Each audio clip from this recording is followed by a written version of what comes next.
our journey. So today is 5 things that running a business has taught us. We're going to give you, I think, more of an insight than we've ever given you before about our business. We didn't want to say this to you, but the content is lawfully ours. Yeah. We own the creative license because we were the creatives that came and shot it. We had an outstanding invoice, which was worth 5 figures for nearly 3 months. And for a business of our size, it might not mean a lot to him, but it meant a lot to us. Oh, you! Yeah, you. I know you're looking at yourself right now and you're thinking, why am I not subscribed to the Gooms Podcast? Just do it then, because it helps the boys out more than you actually know. Peace. Ladies and gentlemen, boys and girls, everybody, welcome back to the Gooms Podcast, episode number 58. And the first thing that I'd like to say is, bro, I'm happy to be doing this show with you, man. My motherfucker.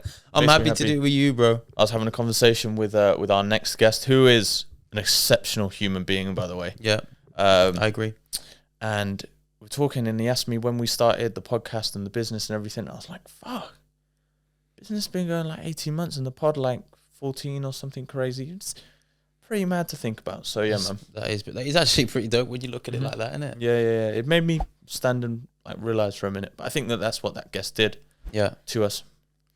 Sometimes it's pretty powerful to just sit back and reflect and realize what you've actually done, man. Because if you'd have said to us a year and a half ago that we'd be here, we'd still be doing it, we'd still be consistent, we'd be like, yeah.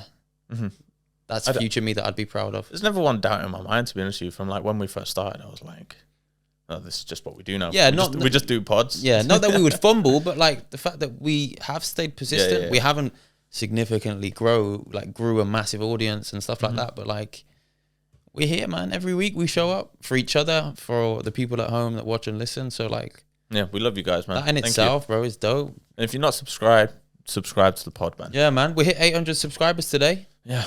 Thank you guys as well for that stat. Man. That is crazy, man. That's pretty cool. We are still. I was listening to Chris Williamson again the other day.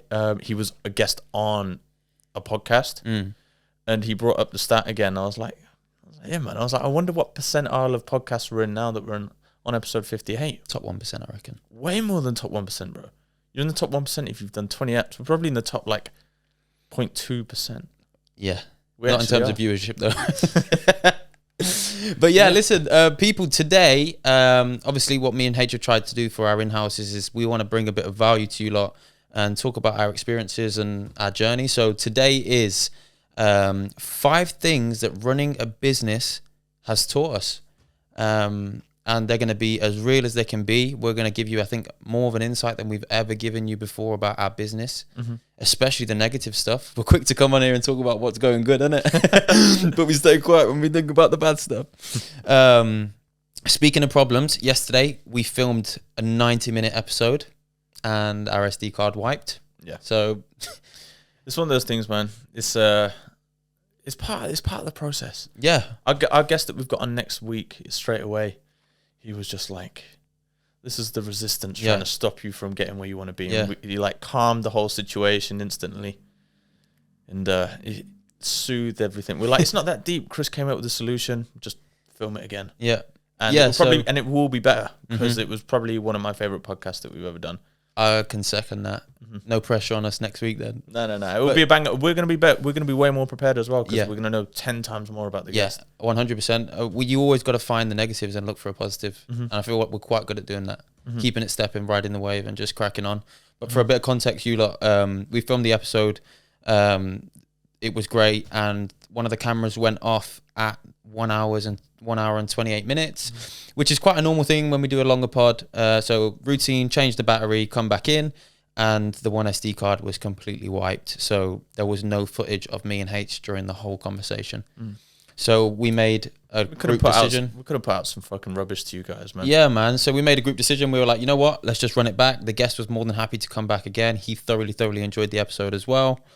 So we were like, right, tomorrow, let's get in. We're doing in-house. Planned it this morning. We keep it stepping, as we always do, brother. But yeah, so 5 things that running a business has taught us, bro. 5 lessons we've learned from running a business. I mean, do you want to bring it in with the first one? I know this is one that you came up with, and one that obviously we've got quite a lot to talk about. So yeah. Well, so I was before I get into the actual point, and this will lead me on to it. But I was listening to a podcast the other day with Bedros Keuilian, and And he was just basically saying it was like how to, it was something to do with business his podcast was about. And it was like about basically preparing for winter and coming, like that's a metaphor, an analogy. It's from Game of Thrones, isn't it? No, man. Oh no, that's winter is coming. No, just like preparing for winter is like what? Is it like a metaphor? The best thing that I can say is like, you know, Alvin and the Chipmunks. They hibernate, don't they, for the winter? So they go and they get all their food and they store it for the winter. They're preparing for the winter.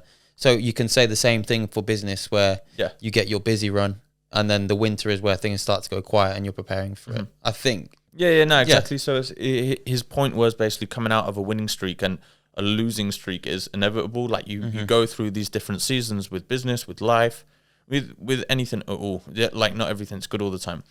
And it got me thinking that, okay, we're probably coming out of a losing streak now from the things that we've seen. And it also got me thinking about just previous times as well. And we both thought that it was something just too important to touch on. Yeah. So, I mean, our example of that would be a couple months after we first started the business. We signed our first 2 months. Yeah. We signed our first few clients. December. Yeah. 2 months before would have been October. Yeah. We signed our first few clients. We threw the event. We did like 10 G's that month. And you say we threw the event, but we threw an event. So people that don't know. Oh, okay. Yeah. Shit, not everybody knows. So we threw an event for New Year's as well. Sold a shitload of tickets. We did like 10 grand that month. And we were like ecstatic, but we were like, yeah, man, this is going to carry on. It's going to carry on. And then like as soon as we even filmed, do you remember that little mini like documentary thing that we did? Yeah. And we were talking in it, and your dad was like, yeah, well, you better hope that you've got fucking money coming in next month. And me and you were like, yeah, we're going to double it. Do you remember? Yeah. We've got footage of that, I've still got that home. But sorry, I'll cut you up. Go on. No, it's cool. And just, you made me lose my train of thought now. Just coming out from such a high and doing so much in the space of a few months with the business, and then going into a month where one of the clients dropped us, one of the other clients dropped us the month after. Obviously, we had all this extra money from the event. We weren't clientless, but we had no one really paying us on a retainer basis 2 months after that. And we came out of a winning streak after so many wins so quickly to a losing streak, and just how to deal with that. I mean, the best way that I can say, and it's quite obvious, but just to be persistent and just consistent with what you're doing, because the winning streak will come around eventually. Yeah. Well, we effectively, bro, had a minus 75% in revenue from December to the end of December to the end of January. And that was within 3 months of us setting up the business and starting to trade as a business. Like, it's a big kick in the teeth. We've never been in a situation before where it was like, right, if we don't go and get work, we don't get paid. Because the first couple of months we were chasing stuff, but we were still kind of having some sort of income coming through from our part-time work that we were kind of doing. Mainly more me, that was anyway. Went all in, smashed it, like absolutely smashed it. Got to our 10G benchmark, which is something that me and you both were striving for, like leading up to building the business. And all the guys online and say how to make your first £10,000 month. The thing is, 10 grand a month isn't even a lot, especially when you're cutting that down the middle as well. Yeah. Well, literally, but we got there, and instead of leveling up from there, which is what we thought we were going to do, it went the opposite way times 10. We got shat on, bro. But these are things that we learned. I think we learned a lot about ourselves in that. We learned about each other, running a business with a partner in that situation. There was days where I needed to pick me up. There was days where you needed to pick me up. But the main thing is, though, lean on from what you said, is we didn't do anything extraordinary when we came out of that season, though. Yeah. When we came out of that winning streak and into the losing streak. Just happened? Throughout the losing... No, I'm talking about actually in the losing streak and being in there. We just stayed consistent, and eventually we found... Like, we still had, like, the one-off jobs coming in and stuff like that when you just get paid the one time off, or clients that might come back every couple of months. But we just stayed persistent, consistent.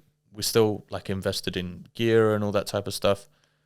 And eventually we kind of led on to a client who effectively kept us alive for a very long time in the business. Well, yeah. I mean, the reason that we lost the first original clients, and a lesson that we didn't learn from, was being unorganized, which leads into this client. So the second issue was the second probably lesson that we would say would be being unorganized and not having structure and security. The best example is the client that you were talking about. This client, we thought, well, changed our lives effectively, didn't it? It was our most successful client for the longest period. We were working with him for 7 months. Start of Feb till like just before Dubai. Yeah. So 7 months. Should we talk numbers, or we don't need to talk numbers? But this we client took a whole lot of money from this motherfucker. This client was our highest paying client. We were doing a different style of video, loads and loads of short form content, which we obviously specialize in and we were great at. We were also doing YouTube and YouTube thumbnails, which made us learn a lot about how to work that algorithm. We grew an account like 8K subscribers in not a very long time. And the rest. 8,000 subscribers. The Instagram went from 60,000. No, sorry. The Instagram went from 40,000 to 100,000. The TikTok went from 60,000 to 130,000. We were smashing it, bro. And we got caught out. And the reason we got caught out was because, as usual in business, somebody came in, offered what we were offering at a cheaper alternative. By the way, like when we say cheaper alternative, we mean like a fourth of the price. Yeah. Which makes no and sense actually to anybody. more content than we were actually doing. Yeah, about 70% more short form content. Yeah. It makes no sense at all. The guy that came in and undercut us actually came in to pitch when we were shooting. Do you remember? So we were shooting with this client, and one of the guy's secretaries or assistants or whatever you'd like to call it, just an employee of the business, came into the room that we were shooting in saying, there's someone here to see you. And the client just said, yeah, well, I'm filming now, like whatever. And then once we wrapped up, they came in and they basically pitched him for our services in front of us. We were like, what? The thing is the client didn't start with him for like 3-4 months after. Yeah. We saw them in there. Yeah. So it's the thing that didn't make sense. Yeah, fuck him anyways. Yeah, for real, bro. And again, not not fuck the client, man. If you want to come back to us, shout us in it. But fuck the guy that took our client.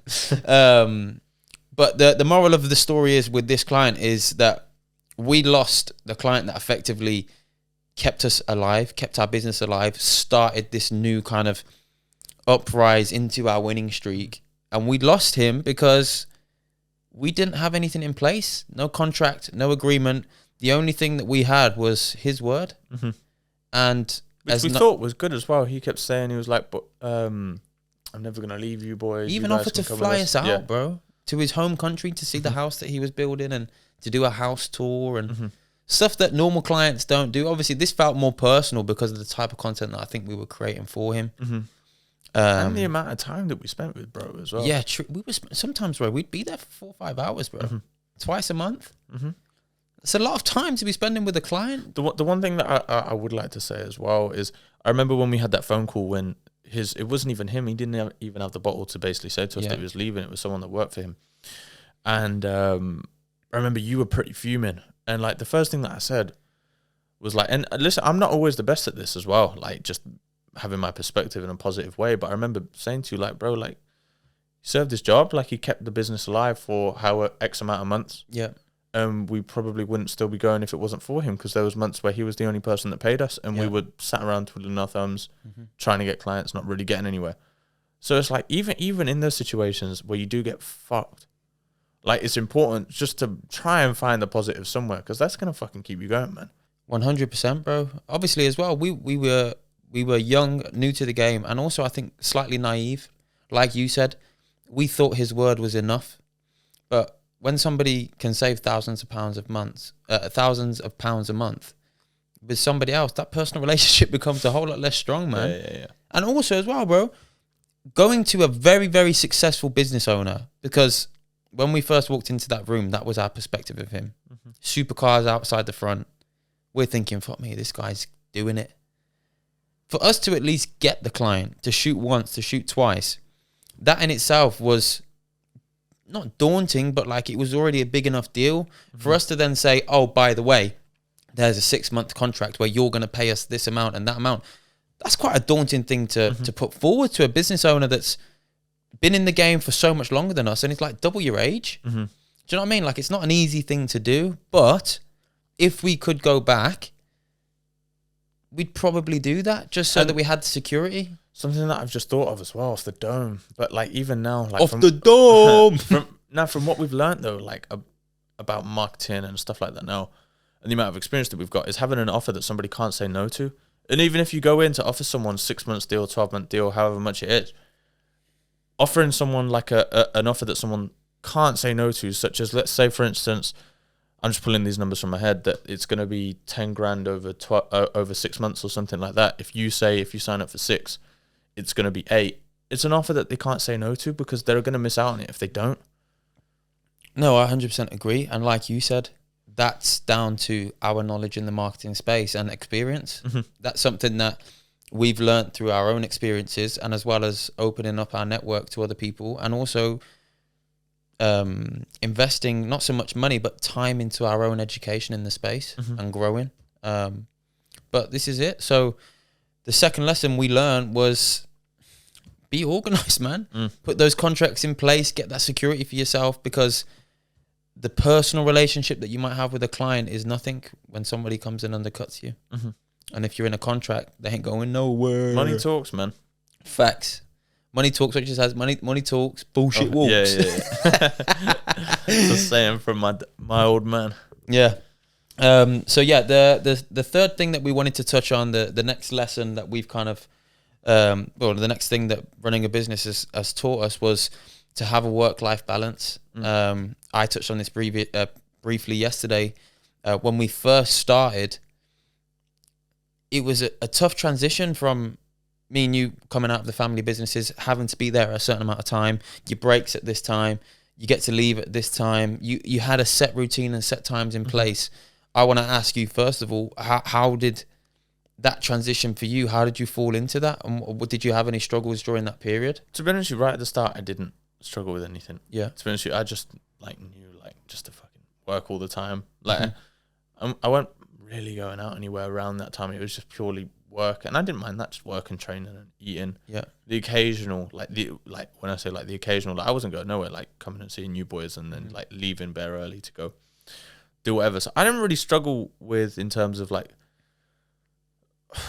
breaks and things like that, because that didn't affect me. But maybe in terms of just having some fun and not having a serious face on all the time, was probably something that I struggled with and I had to learn with. But that's nothing that's hard though. It's not hard at all. You just take more fucking breaks, and that's about it, really. That's all I did, and that's all that changed for me. Set boundaries with yourself. Yeah, I feel like that's the main thing that I had later on. When we first started the business, it was all of a sudden oh, I've got this freedom. I can do whatever I want, whenever I want, and I'll work around it. Whereas that was the completely wrong mindset to have. Just because there's no one telling you that you need to be at work at this time, you now have to take responsibility as a business owner and say, I have to be at work this time. And if I'm not, there has to be some kind of repercussion of it. Do you know what I mean? There'd be times where, we'd wake up nice and early and we'd go to the gym, and then I would get home and I wouldn't touch my laptop until 1:30. Just because, why not? I'm a business owner. I can go for lunch with my girlfriend. Or do you know what I mean? I can go for an unnecessary walk, or I could watch a movie on a Tuesday afternoon or Tuesday morning, because why not?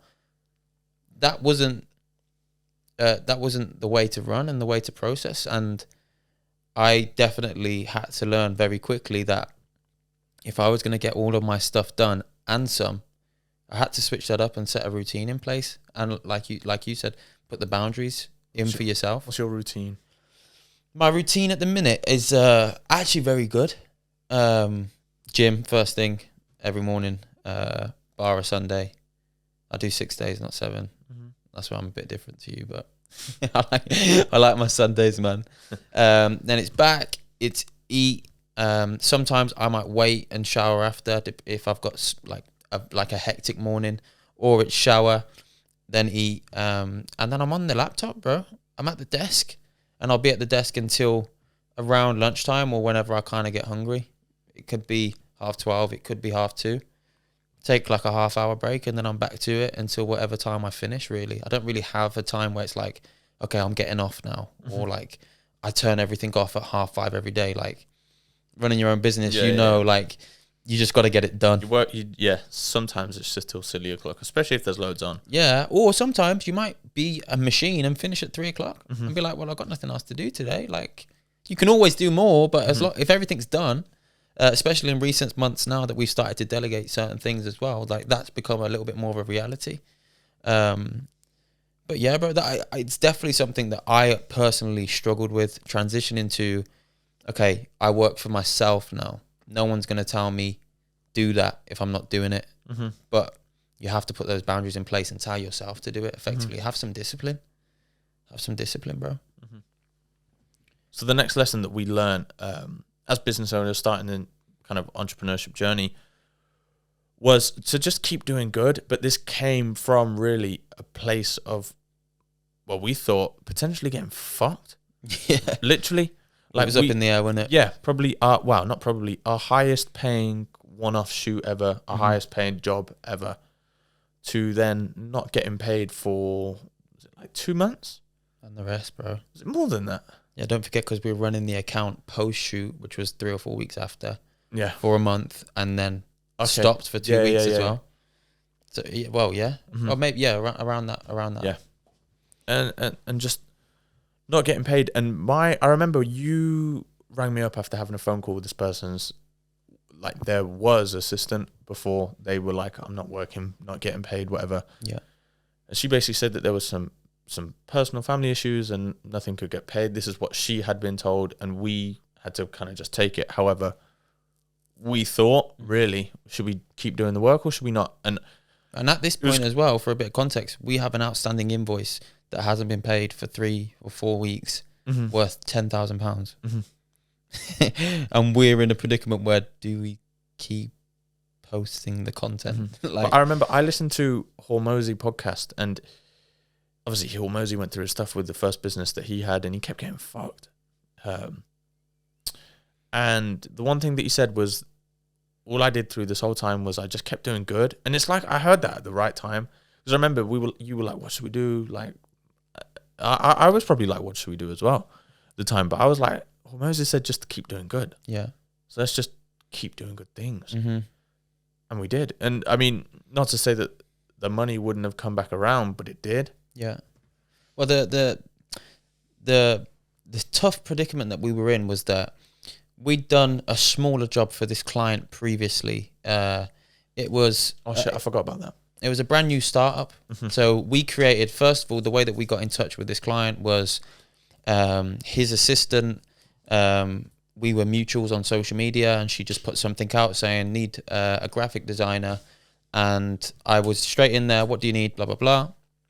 And within an hour, I was on the phone to this big boss.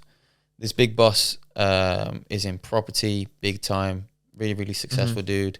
And now wants a logo created for his private jet charter company. So we're working with the top of the top.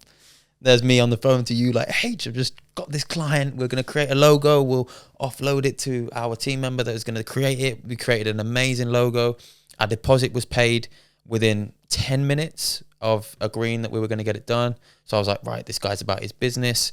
He was sharp with the payment. Then once the logo was done, we were back and forth in a bit. We got it done. They were over the moon with everything we created, and the payment came in straight away. And from there, we basically upsold and said, if you're launching, like, it'd be a great idea for you to get some crazy visual shot. That's something that we also can offer. Forward down the line, models, agencies, sorting out runways with airports, like, bro, like, £15,000 worth of luggage, £500,000, maybe some more worth of watches and jewelry just on set. Like, we had to travel to London to get this done. Like, it was a really big project, and we thought this was the start of an amazing business relationship, potentially the client that was going to take us to the next level. This guy's also a football agent as well, with like players at the top end of football. So we were thinking potential podcast guest openings. Like, bro, we was gassed, bro. Like, and we did all the work. We created an amazing campaign. sent the invoice out, and we're just getting left on red. And they've got all the materials now. They've got everything. We didn't take a deposit off this client again out of naivety, because we thought, right, he's paid us for this graphic design stuff. We're not going to hit him with this, that, whatever, because everything was last minute for the shoot. Remember? Yeah, it all happened within the space of literally 24 hours. You, to be honest, hats off to you, man. You had to organise. Yeah, bro, but we had to get it done, and we knew that this was going to be a big shoot. So I was on the phone for 6 hours that day, back and forth between whether it be a model, whether it be his assistant, whether it be him, whether it was you, whether it was making sure that logistically we could get everything done. And we did everything, and yeah, bro, we were thinking, oh my God, we smashed it. We signed this guy up to social media management as well as content, and we were like over the moon. Had all the stuff, got everything in place, and yeah, this guy just went through a nightmare. To cut a long story short, his whole business and accounts were seized because of a fraud attempt from an outsider, and he had no access to his banks. So there was that's at least what we thought at the time, what we were told, and we just couldn't get paid. At this point, we'd already booked our trip to Dubai off of what we thought was going to come in, and then we even went to Dubai and were living in Dubai, paying rent in Dubai, and doing things as a business in Dubai off of the money that we thought we were going to make off this shoot, bro. So, but yeah, going back to the keep doing good, bro. I mean, we were out of communication, but we kept running this guy's page, and we stayed consistent, and we just kept doing our job. One thing that I will say, I'm going to probably sound like a bit of a neg now. I'm a little bit let down by bro. Yeah. Because after we still did all that good, he went and he just decided to let his friend do the fucking work instead. Yeah. Look, at the end of the day, bro, yeah, I can hear you about the disappointment stuff, but maybe did we dodge a bullet as well? Do you know what I mean? Like, that was our first interaction, and we had an outstanding invoice, which was worth 5 figures for nearly 3 months. And for a business of our size, it might not mean a lot to him, but it meant a lot to us. And at the end, he respected the fact that we kept doing our job. And he said, like, I've got the utmost respect for how you guys and your team have operated throughout this whole process. The last thing I wanted to do was speak to people about outstanding invoices when there was nothing I could do about it. And he actually, from what he said to me, went into a bit of a rut of, what am I going to do? And went into a bit of depression. And obviously we didn't know that, but we kept doing good, which increased his respect for us. We got paid in the end more than we were actually supposed to get paid as well, with interest. And yeah, man, we live to fight another day. But yeah, so how would you actually round off that? What would be the title for that that lesson then? Just to keep doing good. Keep doing good. Keep doing good. I think it's quite important. Yeah. Okay, so leading on from that into our next one, this was a pretty hard time for me, especially, I think. Hurt your ego, didn't it? Yeah, it did hurt my ego quite a bit. So I think this was our first high production shoot, wasn't it? Really, we booked out a studio, and we kind of envisioned this whole thing with this brand that was an international e-com brand, very successful already, the individual behind it and the brand itself, from what we understand anyway. But yeah, bro, I mean, tell the people what happened, bro. Oh, no, you say it, man. You say it. This one hurt a bit, man, but high production shoot. I don't want to hurt you, man. No, but we'll talk about the shoot first, and then we'll talk about the after bit. But I mean, the shoot was, there's not really much to talk about. It's just e-com stuff. Yeah. Videos, visuals. And to be fair, we smashed it. We smashed it. We got all the stuff that we needed to get. And they were over the moon with everything. And then, then it came to the post-production. The thing is, though, is I do kind of think the client was difficult as well, man, from the get-go. I agree. Instead of letting us, like, we told them, okay, you're going to get X amount of stills for the e-com, etc. and stuff like that, and of models. And then they were like, no, well, this is our property and stuff like that. But then there's like, was it creative licensing and things like that, where it's up to us what they actually receive, and we told them what the deliverables were, but they were like adamant that it was their property, and like it's straight away there was hurdles from the beginning, and they weren't the easiest client to work with. This does come back to again being unorganized, because if we had in a contract set deliverables, that would have been it, and there would have been no leg for them to stand on. It wasn't in a contract, but it was in emails though. To be fair, it was, and that it was pretty evident. I know, bro. Like nothing was. I know that we were in it, bro, but they at least then have a leg to stand on to say, well, it's all of our stuff that you've shot. And then we were in a predicament where it was, we just want to keep them happy so we can get paid. But I remember you actually said to her right-hand girl, like after kind of with the business owner, in the conversations that we had with her, was we didn't want to say this to you, but like I'm telling you, not the business owner, but the content is like lawfully ours. Yeah, we own the creative license because we were the creatives that came and shot it. Oh, you. Yeah, you. I know you're looking at yourself right now and you're thinking, why am I not subscribed to the Gooms Podcast? Just do it then, because it helps the boys out more than you actually know. Peace. In the end, we bit our tongues, didn't we? I met up with her assistant in the middle of our locations at a cafe. We filtered through the photos. She marked all the ones and tagged, like basically put a tag over all of the ones that she likes. I then had to upload them and send them off to them so they could have the raw content for whatever use they'd want to do in the future. Anyway, we were then going to do a couple of adverts, a couple of videos for their website, a couple of reels, and their ecom photos, right? The videos, I mean, how many revisions did you have to do? Ridiculous amounts. Even like to the point where like I was doing videos and then they were like, no, we don't like that, you have to restart it. And the thing is it was bollocks. Like I remember showing some people like some of these videos, they're like, bro, this is literally like, bro, the work was sick, bro. It's a TV advert. Like, they're like, this is fucking brilliant. And it was just so frustrating working with them. Nothing was good enough. And at the same time, we're sending them over content that in my head, they're probably pressing save with and being like, nah, let's get another one. Exactly. But again, us being naive and being early in our journey, we just wanted to keep them happy. It took about 3 months, to be honest with you. Bro, we like signed off. And if you compare the thing is, as well, after that, they had the fucking cheek, like a month after, to be like, oh, like, can you guys do this for us? Didn't even fucking reply. I was fuck you, man. If you can, and we were like, nah, we ain't gonna work with these motherfuckers. If you compare that project, bro, to our clients now, if you girls are listening, the Blue Girls, absolute stars. One of my favorite clients to work with, I think, ever.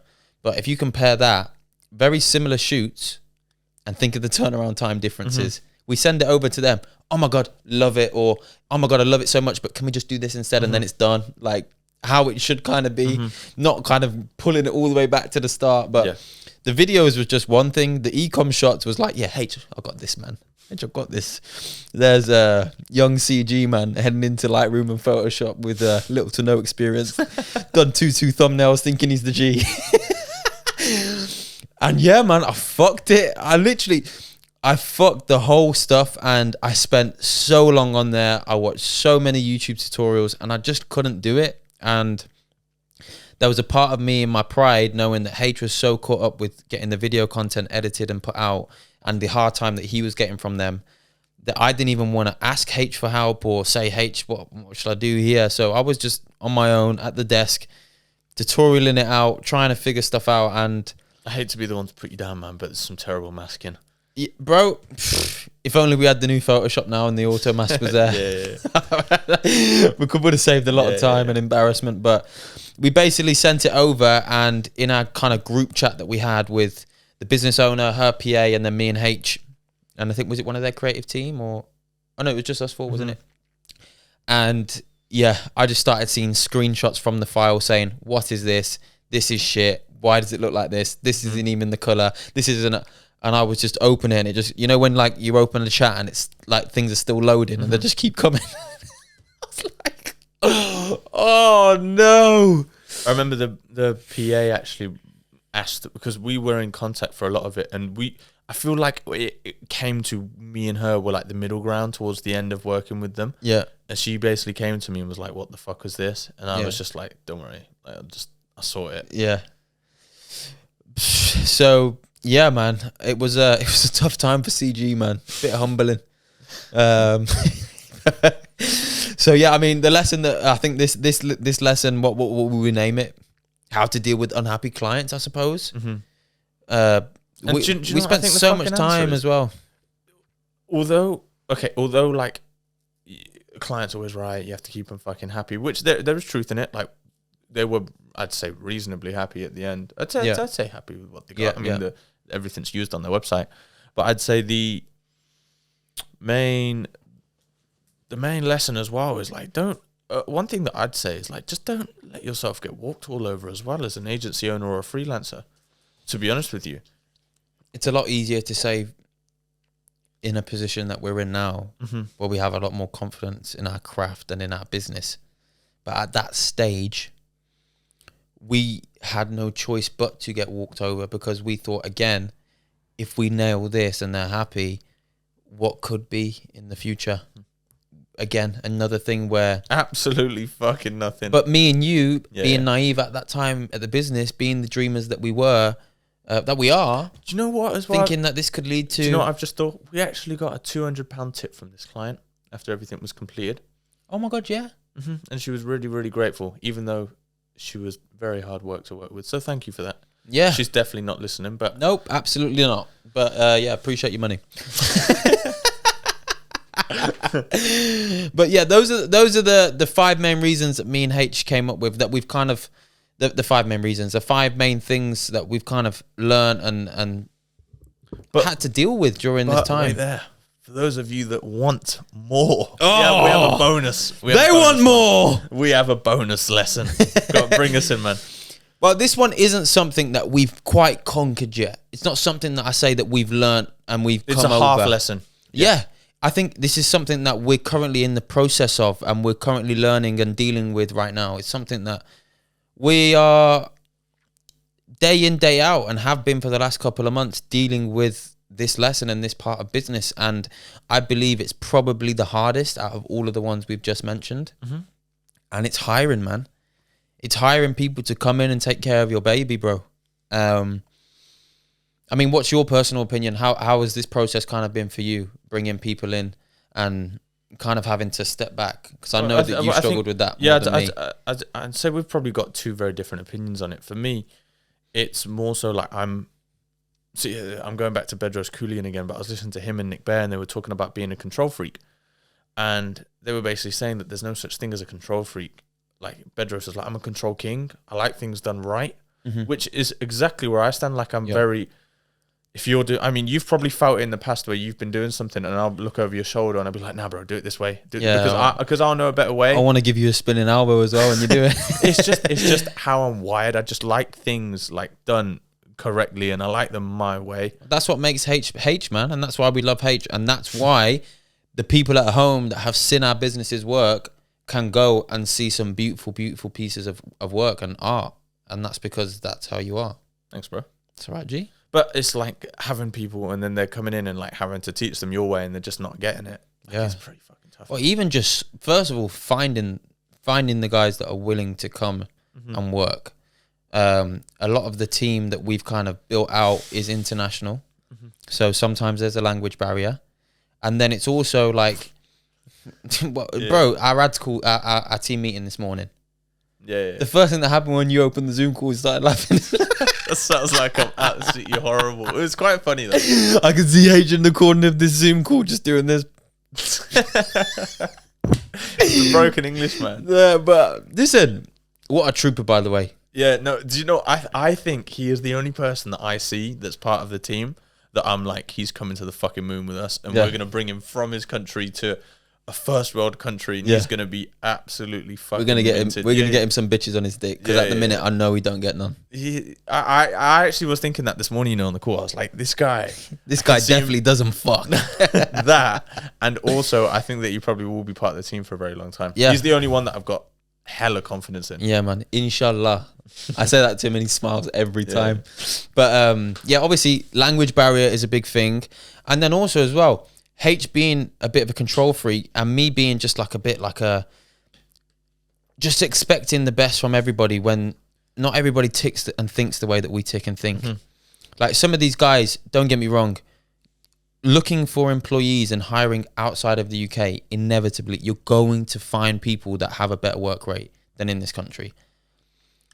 But there's just certain times where you'd expect someone to just get something and they don't, and just having to like overly communicate. It's the I do, we do, you do process, and I feel like that process is a lot harder than we kind of thought. There's two things that I'd like to say though. Go on.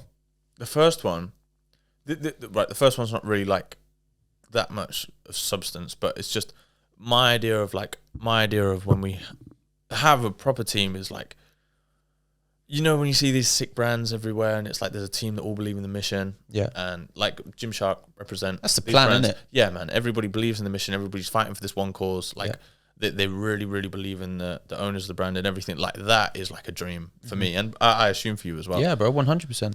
But the other thing that I was going to say is I was listening. I keep on fucking like referencing people, but this is who we learn from at the moment because we don't have a mentor. But like Hormozy he was like, you should never hire someone that you are having to tell them what to do.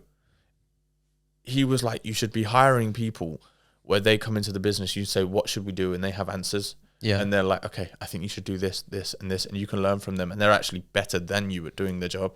I'm going to counteract you and just play devil's advocate on that point. I completely agree with what Hormozy said. But I think our situation is slightly different. No, 100% it is. Because for us to go and hire a team member like that is going to cost us the same amount as maybe our whole 5-man team now. Mm-hmm. Fixed fee. Yeah. Like, and then more if need be. Like, that will come in good time. And I feel like that will be harder when we look to employ somebody of that kind of caliber and that level. But right now, it's just people to do the labor that we effectively can afford to not do. And I think it's slightly different. Mm-hmm. No. It is different. It is different. But even down to that. But do you know what it is though? For instance, the one member of the team that we were just talking about, we were on a Zoom call with earlier. He's someone that, what do we need to do? Yes. To be honest with you. Yeah. It's true. Yeah. You're right. Mm-hmm. But that's why we have so much respect and so much. You said that I think we're going to take this guy to the moon and finally get some bitches on his dick. Like, we don't say that lightheartedly. Yeah. I mean that shit. But yeah, shout out you, man. If you listen to the pod, you probably don't because you probably don't understand it. But shout out you, man. But yeah, so like, look, we're not hiring full-time employees that are gonna 100x our business and become massive assets. We're just hiring people to do the stuff that effectively we don't want to do. We can 100x our business. Yeah, exactly. But still, hiring these level of team members, there's still an element of trust. You're trusting them with your work. You're trusting them with your client. And effectively, your client is trusting, our clients are trusting us to create and to do things for them that we've promised. Mm-hmm. And if we offload this stuff to these guys and they're not up to standard, they still have to get paid for their time. And we're the guys that have to go to a client and say, well, look, listen, sorry that this has come out the way it's come out and whatever. Luckily, that hasn't happened yet because we have got Mr. Control Freak over here, Harris Neil Glills. Shout out you, man. But it's still a daunting, it's a daunting thing, bro. And it's hard to let go. Well, I say it's hard to let go. I kind of love it. I love just saying, yeah, do that, magic. But the thing is it's nice doing that. But then when things get back to you and it's like, what the fuck is this? Yeah. Because that's happened to you, bro, so many times. Yeah. Especially. I get a bit of a temper as well, I don't know. Yeah, no, it just has happened so many times though. Like, although you love doing that, it's the reason that I'm such a like control freak is because getting something back and you're like, what the fuck is this? But I think that's I hate that. That's also down to how we put things across. Like, I feel like we can now, with the experience that we've got in these in engagements with these people and these guys in the cloud, is if I'm slightly more brief, if I'm more specific, if maybe I give them an example that I've created. Yeah, to start. One thing we thought was going to happen was just, this is your brief, boom, boom, boom, boom, boom, just go and do it, and it's going to come back exactly how I expect it. But the way that they read that brief is going to be different to the way that I've typed it. So unless they can physically see something, I've showed them how I've done it, what kind of dimensions I've used on this, what scale have I put this at, etc., etc. Well, even down to the detail of like the color of the actual color number of the subtitle. I sent it over, it's yellow, and you sent me back a different yellow. No, G, I wanted that one. Like, do you know what I mean? But you live and you learn. So it's something that we haven't quite conquered yet, and I think it will take us some time to conquer. But yeah, that's a lesson that as we always do, bro. As we always fucking do. So yeah, guys, this has Pleasure been doing business with you, man. Yeah, you too, bro.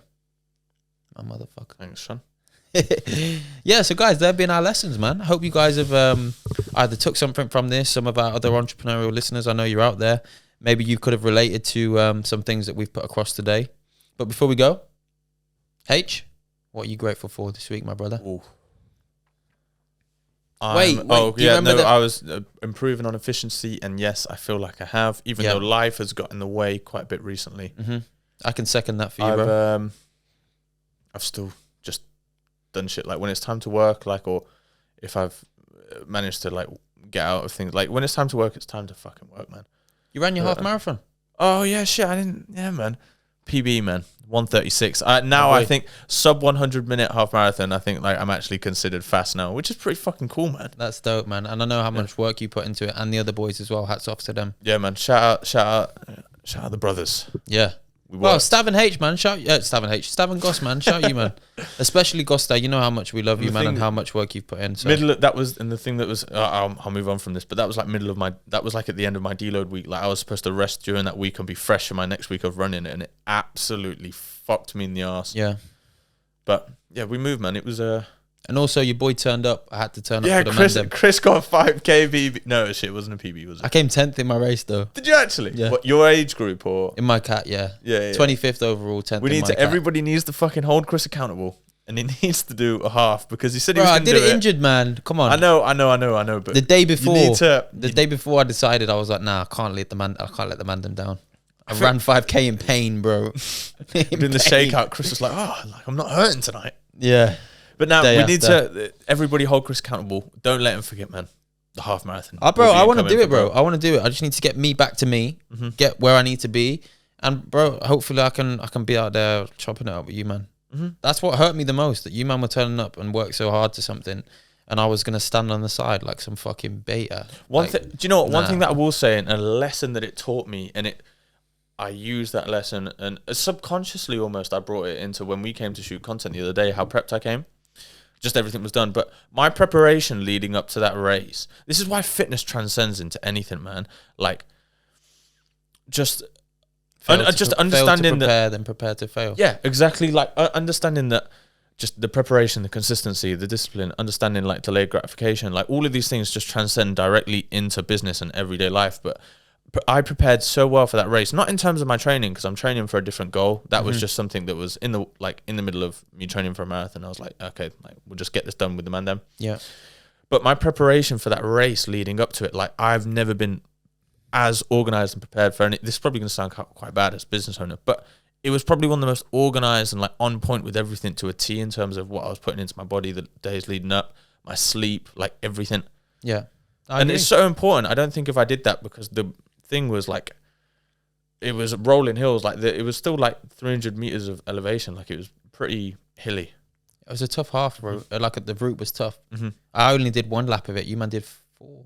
Well, to put things into perspective, because I went and looked at my last PB, the 141, and the elevation of the Worcester half marathon was 58 meters. This was 300. Yeah, so, I only did one of those things, and I think mine was around the 65s. Yeah. So yeah. Well, yeah, man. Shout out to the boys. Shout out to you. Fuck. What?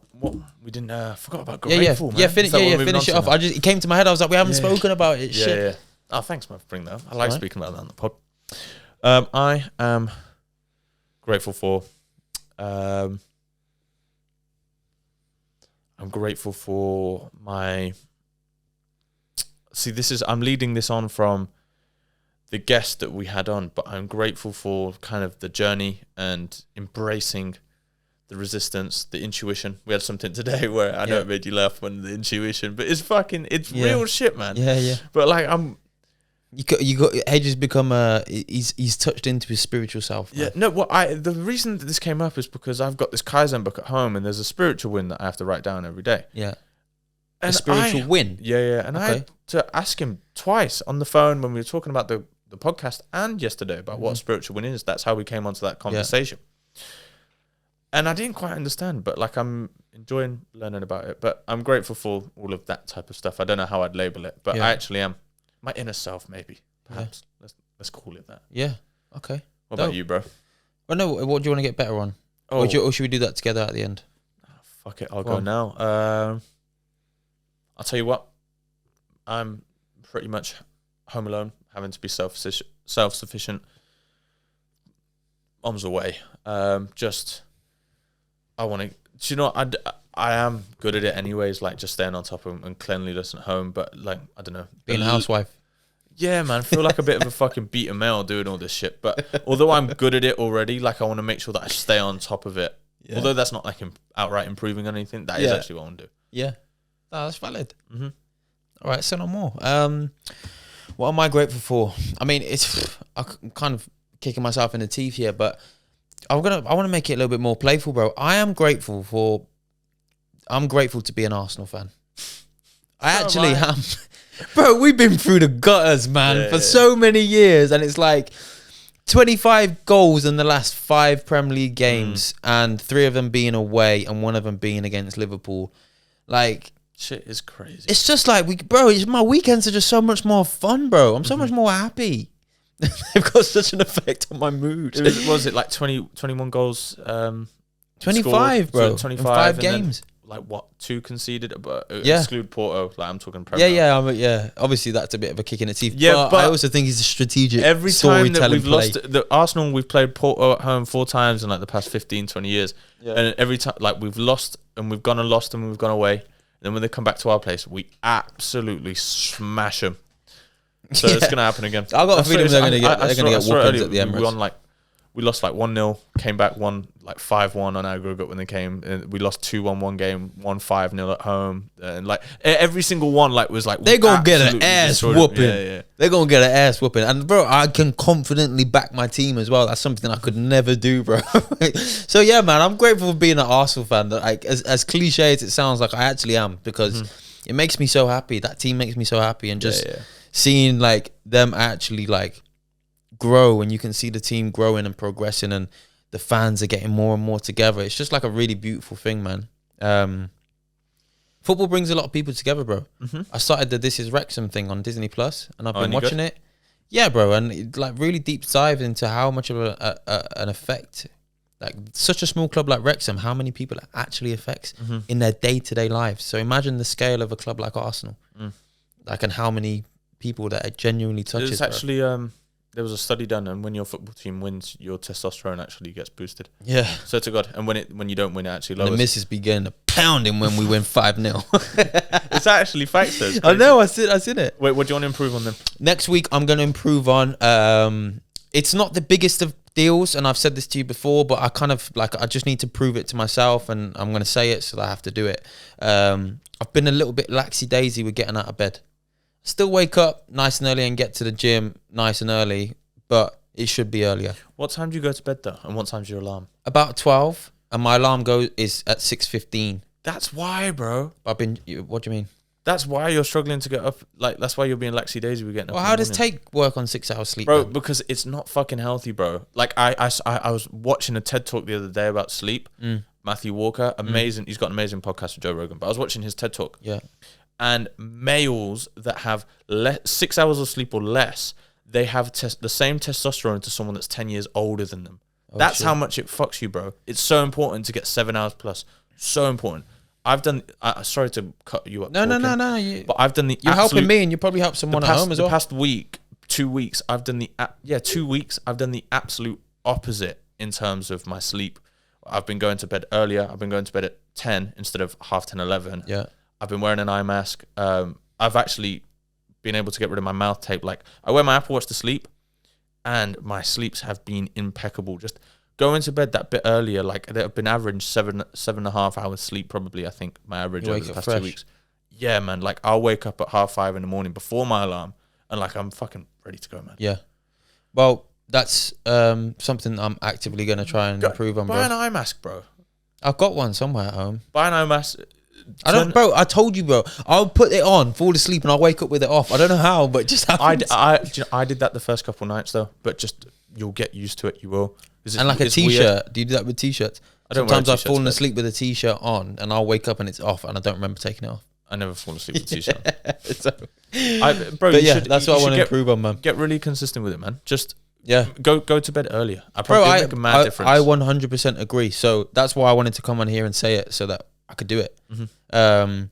I'm not going to be rolling over, turning the phone off and saying, right, okay, oh God, it's 11:30 or it's 11:45. That's 6:15. It's not looking appealing. Let me just push it to 7.